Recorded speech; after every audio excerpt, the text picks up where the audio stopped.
Olá, meus amores, tudo bem com vocês? A nossa aula de hoje é de História, com o 8º ano, e hoje nós iremos encerrar o capítulo 15, qual está falando do imperialismo na África e na Ásia, e hoje nós vamos ver um pouquinho sobre a vida dos africanos, sobre o controle europeu, e vamos ver o imperialismo na Ásia, certo?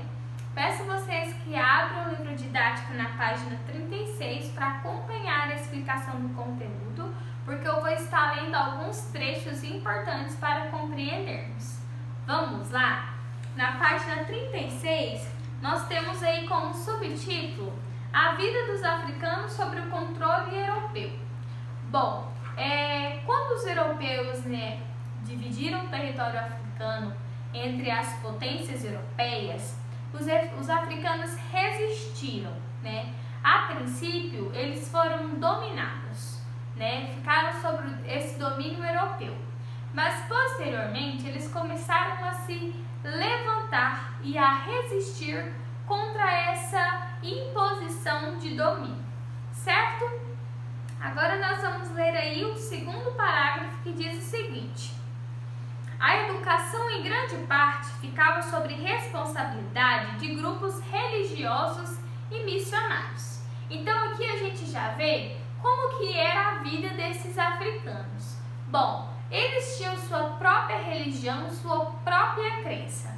Com a partir de seu território, os europeus começaram a trazer povos responsáveis pela educação desses africanos. Eram esses missionários e religiosos. E qual era a religião predominante na Europa?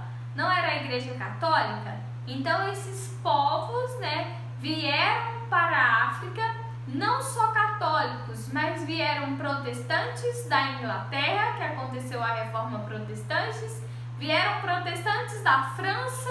Então nós tivemos aí vários povos de várias religiões, como a católica, a maior delas, mas também tivemos os protestantes que atuaram na educação desses africanos. Por isso que hoje, atualmente na África, nós temos várias religiões que nós conhecemos, como os protestantes, como os católicos, como as próprias religiões de matriz africanas, que ainda são presentes dentro do território africano, certo? De maneira geral, com isso, as religiões locais foram submetidas pelas crenças católicas ou protestantes. De maneira geral, a educação oferecida era bastante primária. Os grupos nativos eram alfabetizados e aprendiam as operações matemáticas básicas. Também aprendiam a língua do colonizador, ainda assim o ensino era ofertado para poucas pessoas. Na África Ocidental Francesa, em 1945, 95% da população era analfabeta. Então aqui a gente vê que a maioria da população não tinha acesso a esses ensinamentos. Por mais que esses ensinamentos eram restritos, eram ensinamentos de base iniciais ali, pouco, mas ainda assim a maioria da população não tinha nem esse pouco, que era ofertado. Agora na página 37, continuando, em relação à saúde, diversas doenças trazidas pelos europeus foram disseminadas entre os nativos. A tuberculose, por exemplo, afetou a população. Além disso, não havia hospitais ou medicamentos para tratar as diversas doenças que surgiram e se disseminaram. Até o fim da Grande Guerra, em 1918, apenas uma pequena parcela da população tinha acesso aos serviços de higiene. Bom, a gente percebe que os colonizadores, aconteceu no Brasil também, quando os portugueses, os europeus, holandeses, vieram para o Brasil colonizar. Trouxeram doenças com eles, porque a Europa, já tinha passado por inúmeras crises ambientais de higiene, epidemias, doenças, vírus. Então os europeus já tinham isso na sua cultura, essas doenças em si. Então quando eles colonizavam, eles dominavam outros territórios, eles levavam com eles essas doenças, E a que mais afetou a África foi a tuberculose. Então a gente vê que nessas colonizações, além da imposição de uma cultura, a imposição de um poder, a gente vê ainda que os colonizadores trouxeram doenças para esses povos, né? Agora nós vamos ver aí as revoltas e a resistência. A tomada da África pelos europeus se deu por vezes de maneira pacífica e diplomática, por meio do estabelecimento de acordos com os governantes locais. Outras vezes se deu por meio de conflito armado com as populações nativas. Por isso, muitos autores afirmam que a partilha do continente só chegou ao fim em 1914, e até lá diversos episódios marcaram a resistência dos povos africanos diante dos desejos europeus.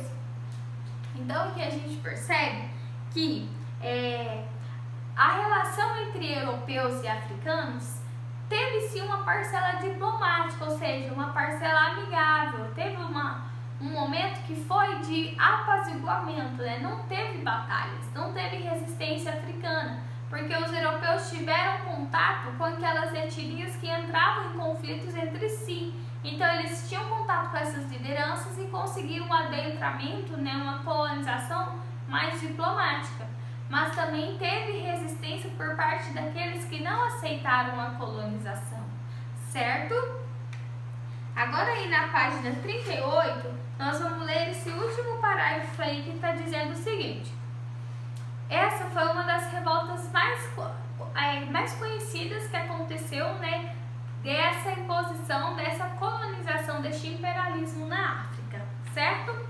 É a revolta Maji-Maji, ocorrida na atual Tanzânia, entre 1905 e 1907. Os povos locais uniram-se contra os trabalhos forçados impostos pelos alemães nas plantações de algodão e os abusos e as violências cometidas com os trabalhadores. Bom, além da alta exploração dessa mão de obra escravizada, né, a gente vê aí também os abusos, principalmente que as mulheres sofriam, né? A população uniu-se em torno de um profeta que dizia que salvaria o povo da opressão colonial, acrescentando caráter religioso ao movimento. A revolta terminou com um massacre com cerca de 120 mil africanos mortos.